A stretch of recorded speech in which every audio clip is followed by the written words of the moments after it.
hatırlıyor musun? Bir zamanlar daha genç, daha enerjik, daha dinamik, nasıl desem daha ışıl ışıl görünüyordun. Peki şimdi? Acı gerçek şu ki bazı alışkanlıklarımız yüzünden zamanla ışığımızı söndürüyoruz. Yani şu an kendine baktığında belki farkında olmadan her geçen gün biraz daha çirkinleşiyor olabilirsin. Ama korkma. Çünkü birazdan bu çirkinleşme sürecinin hızını kesmesinin yollarını konuşacağız.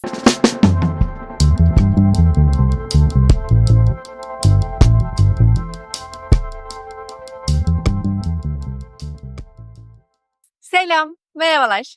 İşte seni fark etmeden çirkinleştiren 8 özellik. Birincisi, kronik stres ve sürekli kaygı halinde olma. Bilim insanları diyor ki stres sadece ruhu değil, cildinizi, saçlarınızı, hatta duruşunuzu bile etkiliyor. Bir düşünün, kaygılı bir insanın yürüyüşü nasıldır? Omuzlar öne düşmüş, yüz asık, gözler sürekli bir şey yetişmeye çalışıyor. Şöyle bir dik durup kendinize gelin.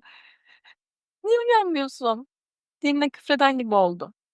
Stres kortizol seviyenizi yükseltir. Bu da cildinizin elastikiyetini kaybetmesine neden olur. Çünkü vücut acil durum modunda. Sonuç sivilceler, egzama, kuruluk. Ayrıca kortizol seviyesinin yükselmesi erken yaşlanmaya, saç dökülmesine, solgun görünüme ve uyku problemlerine neden olabilir. Stres kaynaklı kas gerginliği yüz hatlarını sertleştirir. Peki sadece bunlar mı? Tabii ki de hayır. Söylediğim gibi cilt hastalıklarından tutun da kalp hastalıklarına kadar çoğu fizyolojik hastalığın nedenleri arasında stres ön sıralarda yer alıyor. Mesela sigara sağlığa çok zararlı değil mi? Kanıtlanmış olarak vücudumuzun her organına ayrı ayrı zararı var. Hele de hamileyken. Sigara içmek bebek sağlığını tamamen olumsuz anlamda etkiliyor. Ama halihazırda sigara içen ve hamile kalmış bir anne adayına doktorlar hemen sigarayı tamamen bırakmalısınız demezler. Çünkü hamile kadının sigara kullanmadığında yaşayacağı yoksunluktaki stres bebeğe sigaradan çok daha fazla zarar verir. Tabii ki annenin sigarayı azaltması ve mümkünse bir zaman sonra tamamen bırakması beklenir. Ama hadi hamile kaldın, hemen sigarayı bırakıyorsun demek, söylediğimiz gibi hem anneye hem de karnındaki bebeğe sigaradan çok daha fazla zarar verebilir. Bunların dışında sürekli endişeli bir ruh hali yüz ifadesine yansır ve çevredeki insanlar tarafından olumsuz bir enerji olarak algılanabilir. Kaygılı insanlar genellikle içsel bir Google arama motoruyla yaşarlar. Yarın sunum yaparken ya yanlış bir şey söylersem benimle dalga geçerler mi? Sabah trafik olursa diye bir saat erken mi çıksam acaba? Öğle yemeğinde karbonhidrat yersem akşam date kötü gözükürüm. Çorba yemek en iyisi ki ya. Gibi bir düşünce girdabına girerler. Sonuç, beyin yanıyor, sosyal hayat sıfırlanıyor. Yani sürekli onay bekleyen, küçücük olayı bile büyütüp hayatının sonuymuş gibi davranan, mutsuz, olumsuzluklarla dolu bir insanın yanında 10 dakika bile durunca 20 yıllık yorgunluk hissederiz. Dostum bir rahatlasan mı ya? Gül yani. Gülmek gerçekten bir ilaç. Sitcomlar, saçma sapan YouTube videoları, kötü espriler, gülmek için küçücük bir fırsatı bile kaçırma. Hatta mümkünse bahaneler yarat. Evet. Gülün gülün açılırsınız. Açılırsınız. İyi. Bir şey oldu ve bir anda yine kaygılı mı hissetmeye başladın? En basiti yerinden kalk ve soğuk suyla yüzünü yıka. Zihninde dönüp duran o kaygılı düşünceler döngünün kırılmasıyla uzaklaşsınlar. Parasempatik sinir sistemin devreye girsin. Kalp atış hızın yavaşlasın. Kan basıncın düşsün. Sinir sistemin sakinleşsin. Beynine biraz daha oksijen gitsin. Telefonunuzu bir kenara bırakın. Sürekli kötü haberleri takip etmek stresin yakıtıdır. Bu arada beni tanıyanlar bilir. Bunu benim söylemem bayağı komik. Çünkü yaklaşık bir senedir gündemle yatıp gündemle kalkan bir insanım. Öyle ki bazı arkadaşlarım sadece Twitter'da ya da X'te işte her neyse bir şey gördüm Beyza bu olayın aslı ne diye sormak için beni arıyorlar. Herhalde bu yüzden olsa gerek geçen seneye kadar yaş sınırı olan mekanlara girerken kimliğim soruluyordu. Artık kimlik arama derdim falan hiç olmuyor. Muhtemelen yaşlandım. Evet tabii ki de empati kurabilen varlıklarız. Ama bazen de kendi iyiliğimiz için bu benim sorunum mu?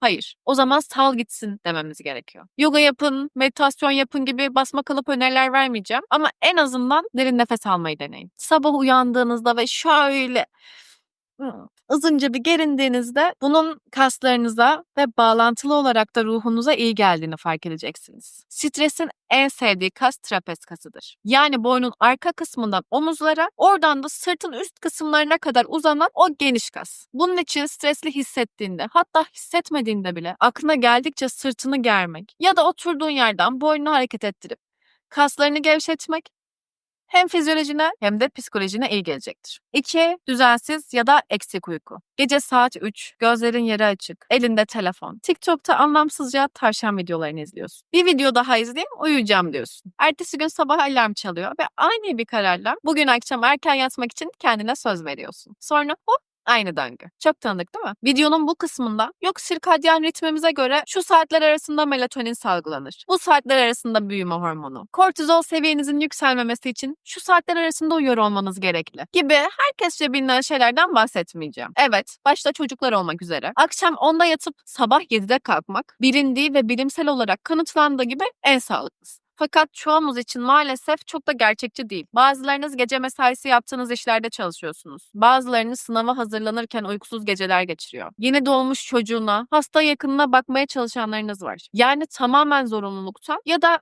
sırf hayatı öyle yaşamayı seviyorsunuz diye hemen yatağa girmek istemeyebilirsiniz. Sonuçta çoğumuz hadi akşam 10 oldu yatmam lazım deyip koşar adım yatağa gidecek kadar prenses ya da prens hissettiği bir hayat yaşamıyor. Böyle ucuz eğlencelerin sizin gibi büyük bir kralı etkileyemeyeceğinden eminim. Hayvan gibi etkileniyorum şu an. Birazdan götüm başım ayrı olmayacak. Bana mukayyet olun, tamam mı? O yüzden eli sopalı öğretmen gibi gece ayakta olan insanları yargılayıp çok yanlış 10 oldu mu yatın demek gibi bir niyetim yok. Fakat bununla beraber uyku hayatımızda çok büyük bir yere de sahip. Hem zaman anlamında hem de fiziksel ve psikolojik anlamda. Bu yüzden mümkün olduğunca düzenli ve özellikle de yeterli uyumak oldukça önemli. Uykusuzluk kendini göz altındaki mor dalgalar, mat bir cilt ve yorgun bir görünümle hemen belli eder. Aynaya bakmadan evden çıktıysanız bile sizi gören ilk kişinin "Aa, hasta mısın?" sorusuyla gerçekten kötü göründüğünüz açıklığa kavuşmuş olur. Karşınızdaki kişi bu soruyu kötü niyetle sormamış olsa bile ona ters cevaplar verebilirsiniz. Çünkü uykusuzluk insanı biraz daha alıngan olmaya itip sosyal beceri kaybına neden olabilir. İletişim kurmaktan uzak durabilir ya da size söylenenlere odaklanma konusunda zorluk yaşayabilirsiniz. Bir kere ben neredeyse hiç uyumadığım bir gecenin sabahında kalktım işe gitmek için Esot bekliyorum. 20 dakikadan fazla bekledikten sonra araç geldi. Önümde durdu ve binmedim. Binmedim arkadaşlar. Bir anda dağıldım ve o numaraya bineceğimi unuttum. Buna beyin sisi diyoruz. Yani insanların düşüncelerini toparlamakta zorlanması, dalgın hissetmesi, odaklanma ve hafıza problemleri yaşaması. Bu yaşadığım olaydan sonra da oturdum ağlamaya başladım. Normalde böyle bir şey yaşadığımda olur öyle ya, diğerine binerim diyecek bir insanken uykusuzluğun sonucu olarak toleransım ve sabrım o kadar tükenmişti ki. İşte bazen yetersiz uykunun getirisi böyle saçma sapan bir gün başlangıcı olabiliyor. Bunun dışında düzensiz ve yetersiz uyku yüzünden ilginç açlık krizleri yaşayıp olmayacak bir saatte eve lahmacun siparişi verebiliyorsun. Hatta bu yüzden diyetisyenler genelde danışanlarını sadece beslenme değil uyku rutinini de gözden geçirir. Düzensiz ve yetersiz uyku bağışıklık sistemine zarar vermekle kalmayıp bir yandan da tabiri caizse insanı aptallaştırır. Hafıza sorunları yaşayabilirsin. 2008'de öğretmeninin sana nasıl kızdı dün gibi aklındadır ama dün ne yedin?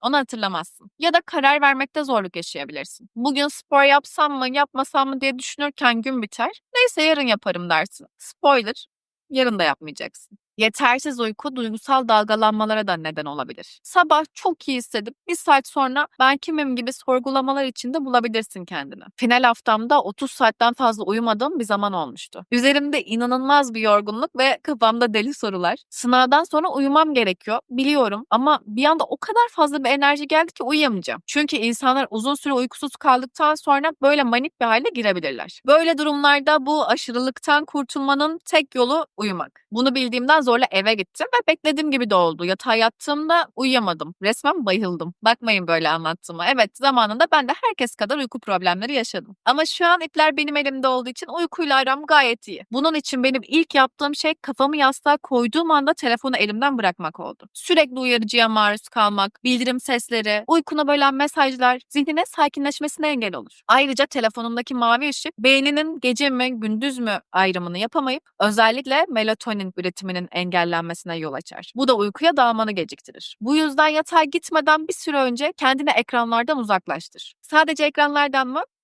Hayır. Aynı zamanda fazla sesten de kendini uzaklaştırmalısın. Hepimiz çok eğlendiğimiz bir akşam geçirmişizdir. Parti, konser, düğün, dernek. Günün sonlarına doğru eve gider gitmez uyumayı hayal ederiz. Ama genelde işler çok da istediğimiz gibi gitmez. Kafamızı yastığa koyduğumuz anda hala dan dun bateri sesleri ve insan çığlıkları duymaya devam ederiz. Neden böyle ki? Halbuki çok yorgunuz ve gerçekten uyumak istiyoruz. Çünkü beynimiz şaşırdı. O kadar jungle bir ortamdan çıktıktan sonra sessiz ve karanlık bir ortama beynimizin alışması için zamana ihtiyacı olur. Bu kadar eğlendiğiniz günleri bir kenara bırakıyorum. Onun dışındaki günlerde uykuya hazırlanırken evin ışıklarını azaltıp izlediğin filmin, dinlediğin şarkının sesini kıs. Ya da daha soft şeyler dinlemeye çalış. Böylece beynin kendini sakinleşmeye hazırlasın. Bir şeyler atıştırmayı en az 2-3 saat önceden kesmelisin. Eskiler çok yağlı yersen gece kabus görürsün derlerdi. Kabusu bilmem ama gece atıştırmalı, verimsiz bir uykunun sonucu olarak yorgun uyanmanıza ya da hiç uyuyamamanıza sebep olabilir. Çünkü vücudunuz için en sakin olması beklenen zamanda mideniz yediğiniz gece tostunu sindirmeye çalışıyor. Tabii o zaman da vücutta salgılanması beklenen hormonlar salgılanmamaya, salgılanmaması beklenen hormonlar da salgılanmaya başlıyor. Ve son olarak da mümkün olduğu kadar uykunu bir rutine oturt. Başta söylediğim gibi hepimiz bambaşka hayatlar yaşıyoruz ve bu yüzden uyku saatlerimiz de birbirinden epey değişiklik gösterebilir. Sen kendi hayatın için ideal olan uyku saatleri neyse en azından o saatlerden şaşmamaya çalış. Evet, bazılarımız için uykuya dalmak hiç de sanılan kadar kolay olmuyor. Ama sıra sana geldiğinde kendinden ödün vermemeye çalış. Gün içinde yapmadığın o işi yapacak olsaydın o saate kadar yapardın. Ya da günlerdir, aylardır, belki de yıllardır aklında olan o konuların çözüme kavuşması için biraz daha zamana ihtiyacın vardır. Ne diyor Sertab Erener? Bir çaresi bulunur elbet canım. Bir uyuyup uyanalım. Üçüncü maddemiz yanlış beslenme ve yetersiz su tüketimi. Evet, bildiğiniz o keyifli fast foodlar, abuk sabuk atıştırmalıklar ve sabahları su içilmeden çıkılan kahve dolu günler. Kahrolarak söylüyorum ki cips gibi kötü besinler insülin seviyelerini dengesizleştiriyor. Bu da seni yorgun, halsiz ve hatta huysuz yapıyor. Gün ortasında olsan bile. Fast foodların ne kadar kalorili olduğunu Sarı Sultan bile duyduğuna göre burada konuşmaya bir lüzum yok. Ama bu gibi zararlı besinler bizi sadece fiziksel olarak değil, duygusal olarak da etkiliyor. Cips yerken dünyanın en büyük hazzını yaşadığımızı düşünsek bile sonrasında paspas gibi hissetmemiz oldukça muhtemel. Ben cipse bayılmama rağmen yedikten sonra kendimi o kadar kirli hissediyorum ki kendimi hemen yıkamak istiyorum. Sadece vücudumu değil, iç organlarımı da. Çünkü kendime ne kadar zarar verdiğimin farkındayım. Peki bile bile neden bu kadar zararlı besleniyoruz? Şeker başta olmak üzere bu gibi abur cuburlar beynin ödül sistemiyle direkt bağlantılıdır. O yüzden aşırı şekerli ya da zararlı abur cuburlar yediğimizde mutlu oluruz. Ama tahmin edersiniz ki bu mutluluk baki değil. Kısa bir süre sonra serotonin düşer ve kendimizi bir anda sinirli, depresif, kaygılı hissedebiliriz. Eğer gün içinde bir şeyler atıştırmayı seven biriysen, zararlı atıştırmalıklar yerine bedenine ve ruhuna iyi gelecek olanları tercih etmek uzun vadede senin için çok daha iyi bir seçim olacaktır. Diğer büyük bir hata ise susuzluk. Önemli olan bedeninden ziyade beyninin susuz hissetmesi. Çünkü beynimizin yaklaşık %75'i su. Evet, beynimizin büyük bir kısmı aslında suyla çalışıyor. O yüzden su içmeyi ihmal ettiğimizde düşük konsantrasyon, unutulmayacak şeyleri bile unutma ve sürekli baş ağrıları yaşıyoruz. Yetersiz su tüketimi beynin elektriksel iletimini bozar. Yani bir nevi beynimizin hızını kesmiş oluruz.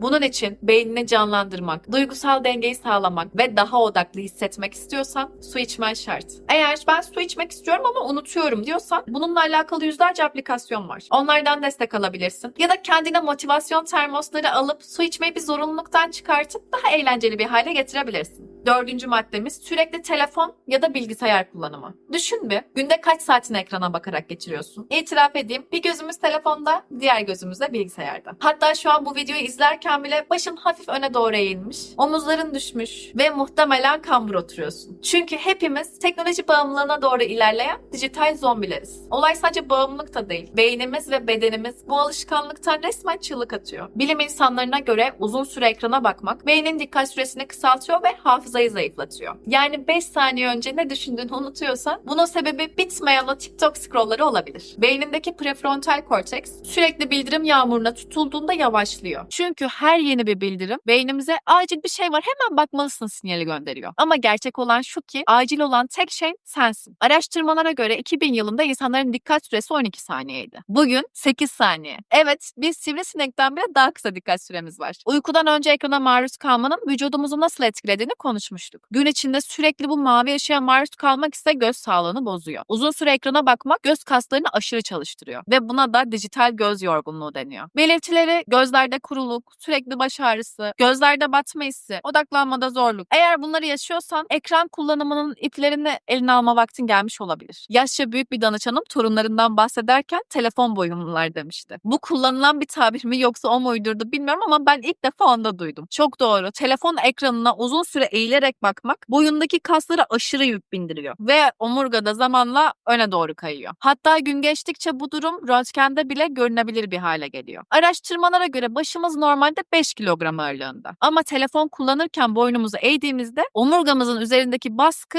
30 kilograma kadar çıkıyor. Bu da tabii önlenemez şekilde telefon boyunlu olmamıza neden olabiliyor. Peki ekrana maruz kalmak sadece fiziksel zarar mı yaratıyor? Tabii ki de hayır. Düşün, Instagram'a girdiğinde başkalarının yaşadığı o mükemmel hayatları ve kusursuz bedenleri gördüğünde ne hissediyorsun? Herkes senden daha mutlu. Herkesin her şeyi var ama senin yok. Sen neden onların hayatı gibi bir hayat yaşayamıyorsun? Değil mi? Bu düşünceler beynimizi kemiriyor ve sonuç tatminsizlik. Bir influencer kendi bedenini boydan boya filtreleyip Instagram'a bir story atıyor. Onun vücuduna sahip olmak isteyip olamayan binlerce kişi kendi vücutlarından nefret etmekle yetinebiliyorlar. Sonra içlerinden biri hırs yapıp Twitter'a ya da X'e işte her neyse bir tweet atıyor. Aslında o kadının vücudu öyle değilmiş de şöyleymiş. Filtrelerle kendini güzelleştirmiş. Sonuç ne? Bir grup insan vücudundan nefret ettiğiyle kaldı zaten, geçmiş olsun. Influencer'ımıza da artık gittiği yere kadar body shaming. Bu gibi şeylerden dolayı sosyal medya kullanımıyla alakalı yapılan araştırmalarda günde 3 saatten fazla telefon kullanan gençlerde depresyon ve kaygı bozukluğu oranının 2 kat arttığı ortaya çıkmış. Ayrıca tabii sosyal medya kullanmanızla kötü haberlere maruz kalmanız arasında da pozitif korelasyon var. Peki ne yapabiliriz? Hepimiz dijital çağda yaşıyoruz ve ekranları hayatımızdan çıkarmamız imkansız. En büyük bilgi kaynağımız da o. Belki para kazanma kanalımız da o. Ama küçük değişikliklerle beyninize ve bedeninize iyilik yapabilirsiniz. Bunlardan ilki ve en kolayı 20-20-20 kuralı. American Optometric Association tarafından önerilen bu yöntem, dijital göz yorgunluğunu önlemek ve göz kaslarını rahatlatmak için geliştirilmiştir. Kural oldukça basit. Her 20 dakikada bir, en az 20 saniye, en az 20 fit yani 6 metreye tekabül ediyor uzağa bakmak. Böylece dijital göz yorgunluğunuzu azaltıp göz kaslarınızı dinlendirebilirsiniz. Ayrıca ekrana uzun süre baktığında göz kırpma oranın %50'ye kadar düşer. Yani gözlerin yeterince nemlenmez ve kuruluk, batma hissi oluşur. 20 saniye uzağa bakarken gözlerini kırpmayı ihmal etmezsen gözlerin için daha sağlıklı olur.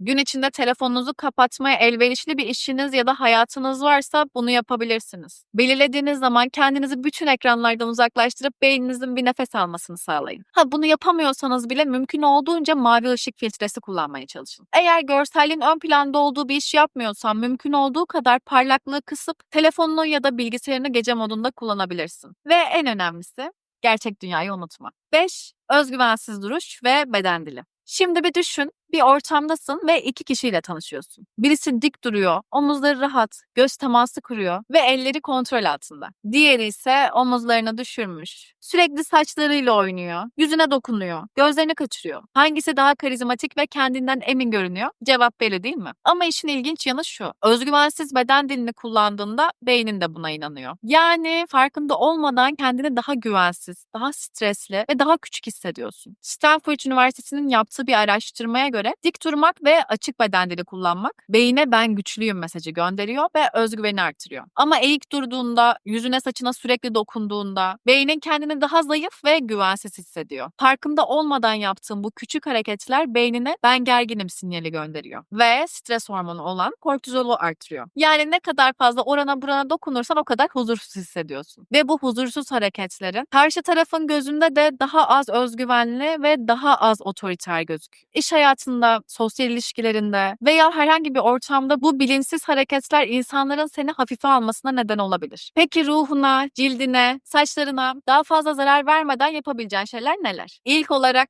dik dur. Harvard Üniversitesi'nin yaptığı bir araştırma dik durmanın testosteron seviyesini artırdığını ve kortizolü düşürdüğünü gösteriyor. Yani postürünü düzelttiğinde otomatik olarak kendini daha güçlü hissedeceksin. Elini yine yüzüne ya da saçlarına götürdüğünü mü fark ettin? Ellerini hemen başka bir şeyle meşgul etmeye çalış. Çünkü alışkanlık haline gelmiş olan davranışlarımızı direkt olarak bırakmaktansa yerine başka bir şey koyarak bırakmak çok daha kolaydır. Bunlarla alakalı ayna karşısında çalışmalar yapabilirsin. Bazen farkında olmadan yaptığımız hareketleri tespit etmek için insanın kendini izlemesi iyi bir yol olabiliyor.